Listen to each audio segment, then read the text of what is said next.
Pemirsa, kasus flu Singapura atau hand, foot, and mouth disease di Sumatera Selatan jumlahnya mencapai 523 kasus, di mana kota Palembang menjadi daerah tertinggi kasusnya sebanyak 102 kasus.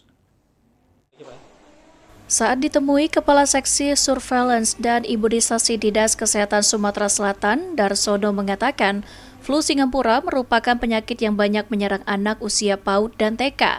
Gejalanya berupa demam, sariawan, serta ruam di telapak tangan, kaki, dan mulut. Dari total 523 kasus di Sumatera Selatan, Palembang mencatat kasus terbanyak dengan 102 kasus. Penyakit ini menular melalui droplet, kontak dengan benda yang terkontaminasi, serta penggunaan alat makan secara bersama.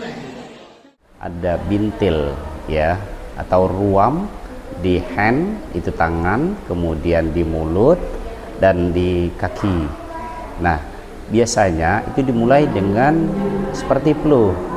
Bersamaan dengan itu ya, masa inkubasinya biasanya mulai hari ketiga sampai 1 minggu itu sudah mulai demam panas lebih dari 38 derajat Celcius dibarengi dengan sariawan ya.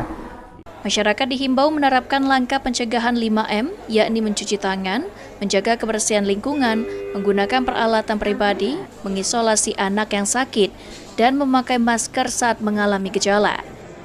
Muhammad Aidil, PAL TV.